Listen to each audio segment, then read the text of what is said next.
So when we're looking at lifestyle, we're basically looking at habits and altering habits. Now, for some people, this can be extremely difficult, and I just want to share with you a method that I've used myself and how it could benefit you.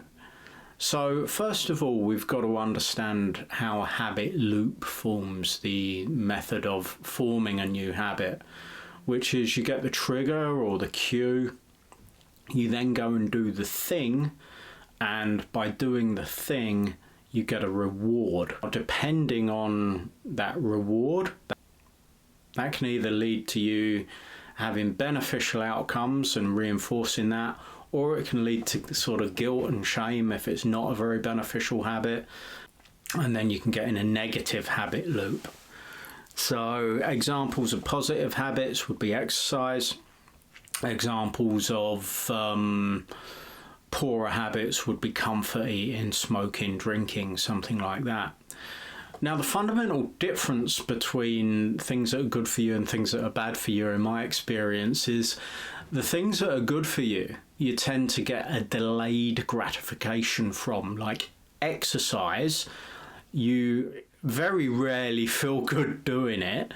You feel good a couple of hours after it, the next day, even months down the line when you begin to notice the effects. So there's a delayed gratification from positive habit loops.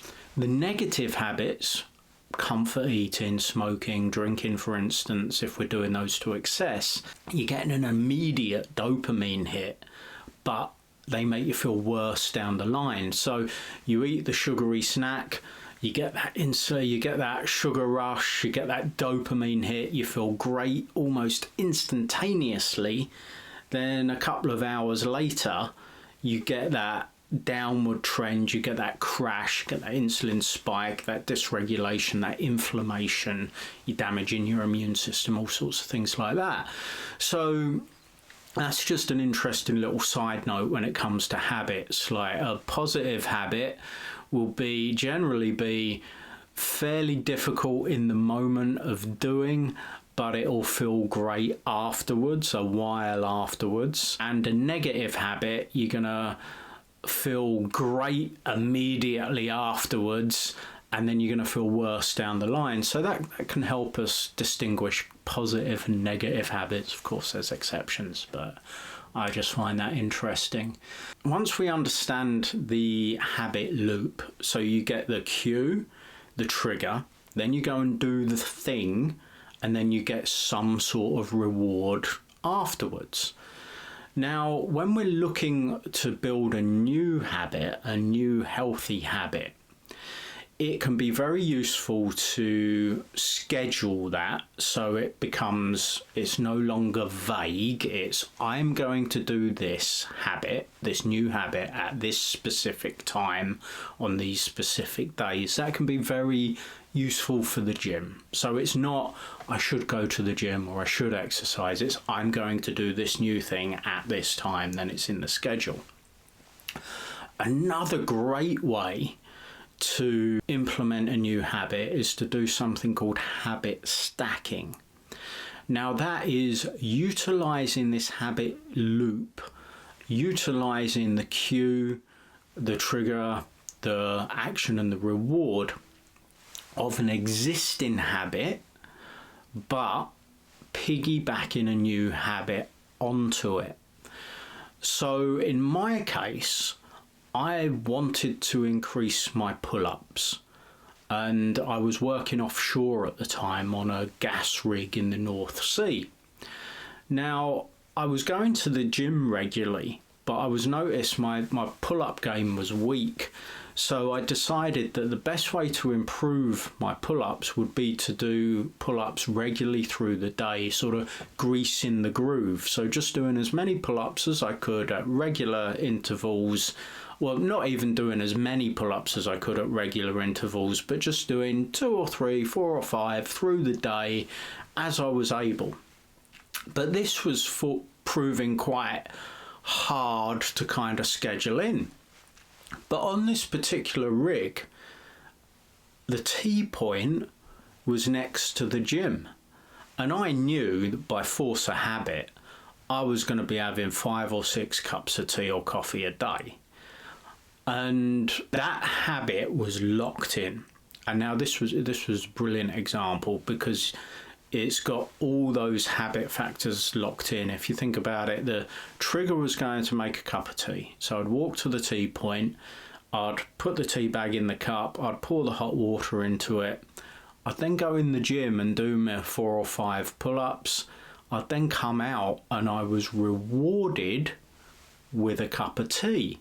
So this is piggybacking a new desired behaviour on the back of something I was already doing. So trigger, I want a cup of tea. Go start making the tea, let that brew, go and do my pull-ups, come back. The reward's already there, it's in my hands. It's a very tangible thing to do. I called this brew tax. So every time I was going to make a brew, the tax was doing these pull-ups. This worked phenomenally well because before long I was doing 5 or 6 pull-ups every time I was having a brew. Then it was 6 or 7 pull-ups, then it was 8 or 9, then it became 10 pull-ups every time I was having a cup of tea through the day. I wasn't even cracking a sweat. I was just going in, greasing the groove, leaving. And so over most days I was doing 50 or 60 pull-ups.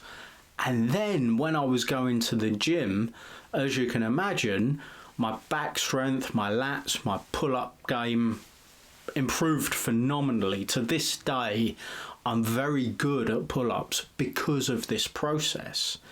But you can relate this to any aspect of your life. Say you want to implement some sort of exercise, just some sort of greasing the groove moves. You could do 10 bodyweight squats while you're boiling the kettle, for instance.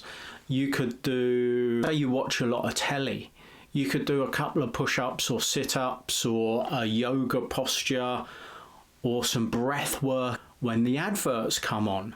So you can see you're doing the behaviour anyway. Say you're watching telly. The trigger is the adverts come on. The adverts come on, so you then do this new behaviour, which is your breath work, your stretching, your body weight squats, and then the reward is the endorphins. The show comes back on and you get all these endorphins and you feel good about yourself. So this is a way to really implement these habits that are basically greasing the groove. It's these things that you're going to do multiple times through the day. You see, and don't underestimate this.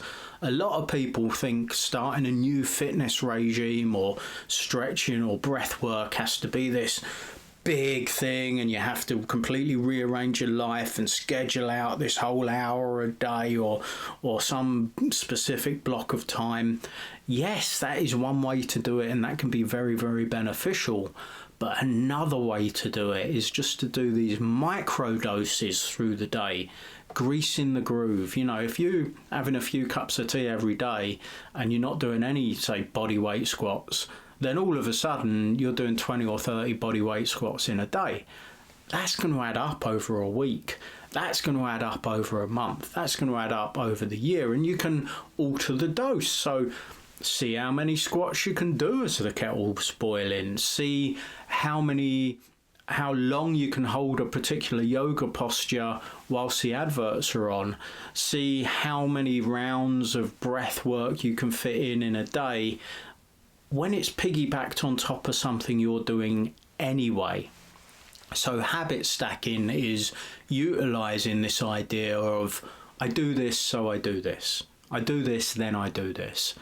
So yeah, don't underestimate the power of your existing habits and the ability to piggyback a new habit onto that, to do these micro incremental adjustments to your life, and then before long that new habit is hardwired in your system.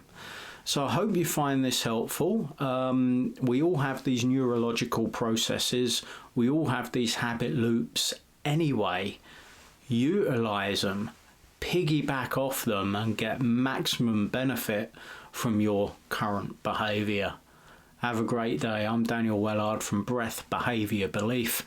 This was a dive into the behavioural side of things, how we can hack those behaviours to improve your lifestyle. Please let me know your thoughts or comments.